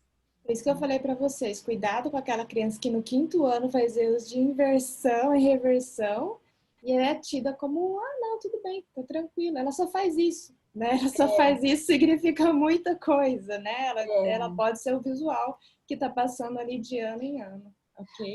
E a Andréia Batista, que está aqui, na verdade, que trabalha comigo, né, com a questão trabalha com a gente com a questão da ortografia, né, dentro do laboratório, ela falou isso, né, cuidado com as crianças, né, que não têm as alterações fonológicas, mas que são muito difíceis de armazenar regras, porque, na verdade, a regra ortográfica, ela não tem a ver só com a estocagem da memória operacional fonológica, ela também tem a ver uma questão da memória operacional visoespacial, né? Então, a gente tem que tomar um cuidado com relação a isso também, né?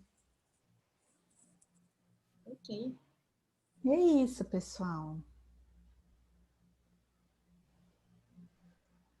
Nossa, vocês estão quietinhos, né? É muito ruim quando a gente só fala Também, né, assim, ó, Simone? ninguém Pelo fala com amor a de gente. Deus. Tô Com acostumada tanto com isso. conteúdo. Então, Tô processamento agora acostumada com isso também. não, hein, gente?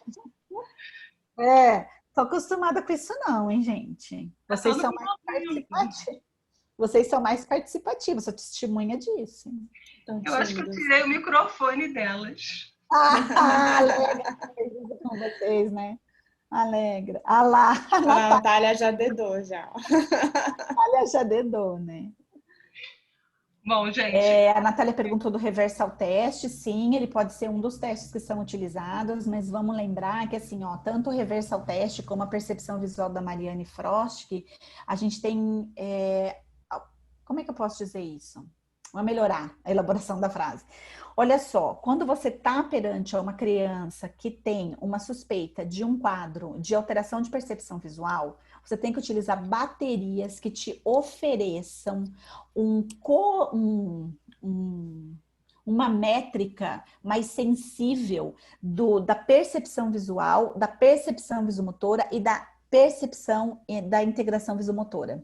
Então, se você não tiver instrumentos que sejam normatizados ou adaptados para esta métrica, você vai ter problema de fechar o diagnóstico de dislexia visual, tá bom? Lembrando que tem que excluir o fator fonológico, né? Isso, exatamente. Tá? Okay. Então, eu posso usar o reversal teste como uma informação que ele está me dando, né, desse processamento visual daqueles caracteres. Posso utilizar a percepção visual da Mariane Frost, mas eu vou ter que utilizar um BIR, vou ter que utilizar um DTVP, porque são os procedimentos padrão ouro no mundo inteiro para fazer o diagnóstico dessas crianças, ok?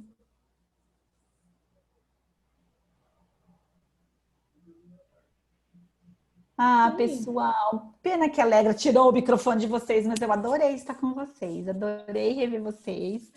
É muito bom estar aqui. Bom. Nós temos Eu finalmente... Eu finalmente trouxe a carinha da Gisele para vocês, né? Porque todo mundo só ouvia falar da Gisele, que é parceira, né, de estudos nessa área, e algumas de vocês não conheciam ela, agora vocês conhecem. Então, agora eu Obrigada, acho que eu gente. uma dislexia sem Gisele. Se desculpa, Simone. Mas é o caminho, amiga, é a vida, é isso mesmo. Agora não tem mais jeito, agora a Gisele já foi, ó. É isso Que mesmo. bom, fico feliz. Obrigada. Muito obrigada. Acho que a gente tem algumas mais perguntas, mas o horário já está esgotando. E eu só gostaria de agradecer a presença de todos, a Gisele e a Simone, por mais um curso com muita generosidade de transmissão de conhecimento. A gente sabe que ainda tem muita coisa para se falar a respeito, né? Principalmente é um tema que a gente vem buscando já há vários anos, né? Estudando com mais profundidade, e pelo que eu entendi, nós ainda estamos precisando ainda ter uma avaliação para dislexia. Então, eu já entendi que a gente tem que continuar estudando. Sempre. Sempre. E Até porque, saber né? isso faz a gente ficar mais motivada, né? Eu acho que até porque, só complementando isso, né, os estudos com a dislexia, ele nunca vai cessar, né? Até porque o cérebro da criança disléxica é o cérebro mais plástico que nós temos para estudos científicos. Então, quem disse, quem fez a pergunta, né, da questão dos erros de imagiamento, né, que envolve o posicionamento, PD, QD, na verdade, gente, isso é estudado desde 1920 pelo professor Samuel Wharton. Então, assim, é óbvio que não dá para falar disso agora, mas isso envolve a teoria da simetria da leitura e da simetria do sistema nervoso central. Então, assim, é muito bonito ver a evolução que aconteceu desde do primeiro modelo descrito por Samuel Wharton em 1995 para os estudos da neurociências hoje. Então, assim, nós temos neurônios em espelhos que nos ajudam a entender o porquê que, na verdade, a criança faz mais ou faz menos erros por imagiamento. Então, isso é muito bonito, né? Então, na verdade, os estudos, as contribuições do mundo, né, para o entendimento da dislexia não vão cessar nunca, né? Porque, na verdade, ele é o cérebro melhor para nós estudarmos os erros que acontecem de processamento na leitura e na escrita. Eu acho que isso é uma coisa importante da gente declarar aqui, né? Que se não fossem as crianças... que eu acho que isso é uma coisa importante de declarar, né? Que se não fossem as crianças disléxicas, nós não teríamos tantos avanços assim no processamento da leitura e da escrita. Com certeza. Certo? Isso aí. E eu gostaria de dizer que nós tivemos 450 participantes aqui, Simone. Isso é muito bom saber que vocês estão interessados nesse conteúdo e principalmente estão aqui conosco, prestigiando a gente. E no chat a gente vê vários comentários de agradecimento pela excelente aula, que de fato foi inegável, mas o agradecimento é nosso, de vocês estarem conosco, que isso faz com que isso move a gente, estimula a gente a continuar proporcionando para vocês os cursos, organizando e trazendo mais conhecimento. Então, eu só queria finalizar dizendo que estou muito feliz em estar realizando esse projeto, principalmente com a Simone e com a Gisele, porque são profissionais que estão conosco há muito tempo e trazendo esse conhecimento, e vocês por estarem prestigiando o nosso trabalho. Então, eu só queria, mais uma vez, pedir para vocês abrirem as janelas, abrirem os vídeos, porque quem me conhece sabe que eu não termino curso nenhum. Olha, eu acho... A Adri já estava falando ali. Eu acho que esse é o momento de você liberar o microfone para a Thaís Braga, que está aí, falar que, na verdade, né, você é que tira as fotos, né? Não adianta falar que você está perdendo a mão da foto, porque não está não, né? Aí, Vamos lá, os microfones estão liberados. Os agradecimentos podem ser feitos agora, caso vocês queiram. Olha lá, você está vendo, né? Oi, Simone. Oba! Oi, tudo bom? Olá. Boa noite. Parabéns pelo curso. Parceirinho de pesquisa também nosso, gente. Olha só, tava procurando o Fernando para dedar ele agora. Tô aqui. Tá caminhando, o tempo Fernando. todo. Eu tô voltando do trabalho em São Paulo, não é fácil, né? Não, Mas dá pra obrigado. Dá para ter bastante curso em São Paulo no trânsito, né? É ótimo. Esse é o lado bom, né? Tendo um sinal suficiente. Mas eu só queria mesmo agradecer, eu sei que me mencionou, e então foi ótimo o curso, eu aprendi bastante com vocês hoje. Trabalho especificamente com visão, especificamente na clínica, mas a gente sempre aprende, né? E acho que essa ideia multidisciplinar, interdisciplinar que a gente carrega, né, como bandeira, eu sempre digo que acho que não é o melhor caminho, mas é o único. Então é isso só, não vou me estender, também estou chegando em casa, mas queria dar um olá aqui, agradecer a menção e fortalecer o recado que vocês podem contar comigo aí. A gente conta, né? A gente já conta, né, Fernanda? A gente já estamos contando, né, Fernando? Obrigada, viu, Fernanda, pela participação. Obrigada, Fernando.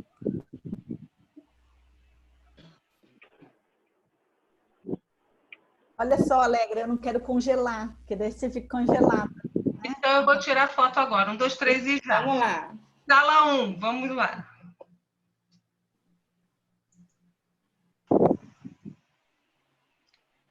Por que ela fala sala 1, se eu nunca sei que sala que eu tô? Também não.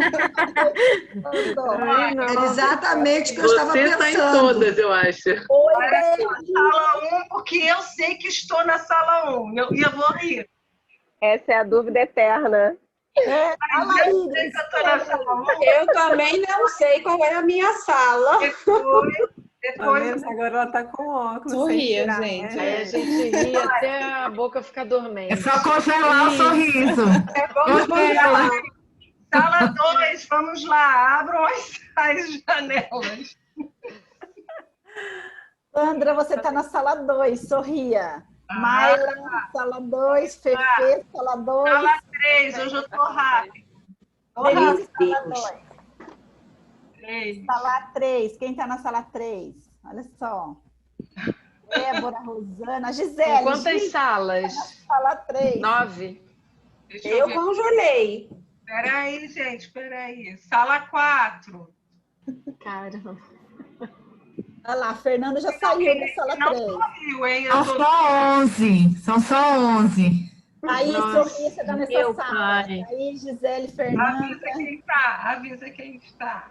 Vamos Oi, lá. Elizabeth, dá para você sorrir, Beth? Pelo amor de Deus. A quinta sala. Isso. Estamos indo bem. Imagino. Depois eu te mando meu print, Alegra. Eu acho que eu ia agradecer tanto, não precisava nem ter me esforçado assim agora. Vamos lá, sexta.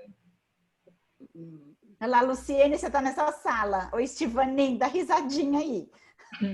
A Rosane também, a Leonor. Olha lá, tô ajudando, gente. Sala 7, sétima sala.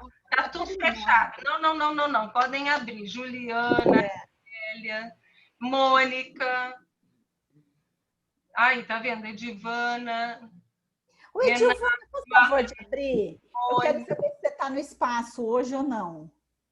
Podem abrir. Tem Agora, até pelo menos, ela não tira o óculos, né, gente? Que aí é mais rápido. Simone, Mariane, Etiane, Gabriela, Thaís. Ai, gente, a Juliana tá com o bebezinho dela, gente. Tem que tirar foto desse momento. Então, vem. Bonitinho. Estão tirando? Vocês estão me ajudando? Camila, você vai ficar com a janela fechada mesmo, gente? Camila Madruga, vou te falar. A massa está fechada, Denise Torreal vai estar fechada. Boa noite, Denise Torreal. Que prazer ter você aqui. A Mariana também fechou, a Mariana Rocha, ó.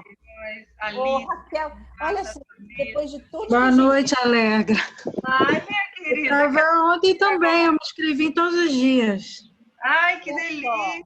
Mas você estava com o vídeo fechado? Estou fechado o tempo todo. Pois é, né? Olha só, a Raquel Almada. A Raquel Almada, depois de estar em 533 TR comigo, está com a janela fechada. É uma afronta, hein, Raquel? Mesmo, Raquel, abre a janela, Raquel, vai ter que sair uma fora. Agora Pronto, Alegra, abri a janela aqui. Mas eu já não sei mais em que sala você está. Olha,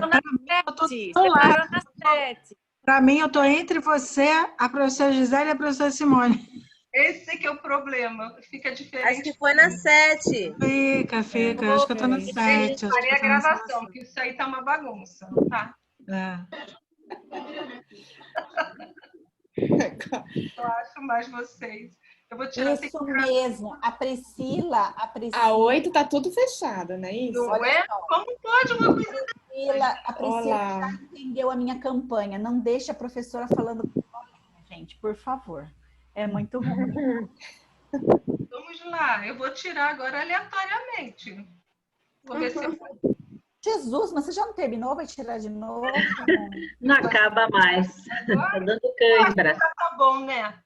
Beijo para vocês. Beijo, obrigada. Deu até um tremor já, né? Boa noite. Obrigada pela aula. Obrigada a todos. Obrigada, boa noite, obrigada. Obrigada, Alegra. Tchau. Boa noite. Tchau, tchau. Boa noite. Boa noite a todos. Boa noite. Para quem é de segunda, até segunda, né, gente? Até segunda. Até segunda. Boa noite. Boa noite. Até segunda, pessoal. Até segunda. Denise, sua maravilhosa. Beijo. Amo vocês, viu?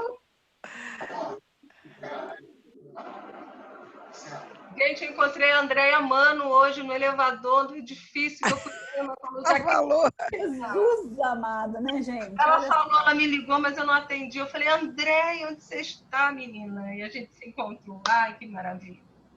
Mas foi rapidinho no elevador. Olha, agora que eu vi a Márcia. Oi, Márcia, tudo bem com você? Agora a gente vai ver. Oi, Márcia, tudo bem com você?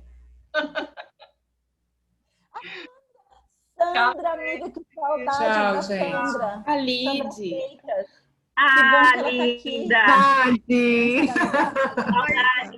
Te vi, Lid. Quando vai ser o próximo encontro?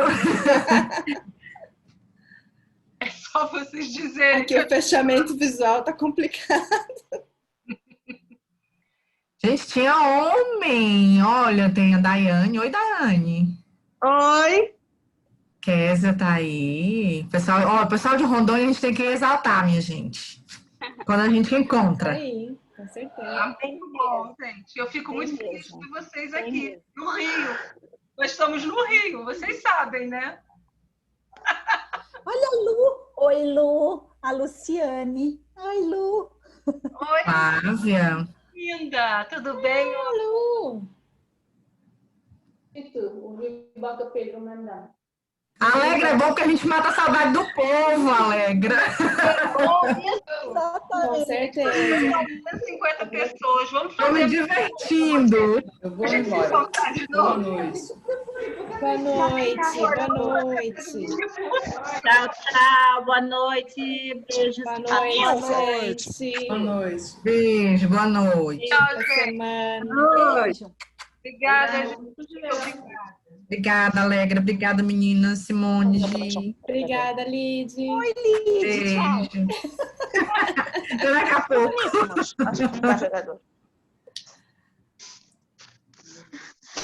Gente, eu falo com essa criatura de 3 a 5 vezes por dia, né? Olha só.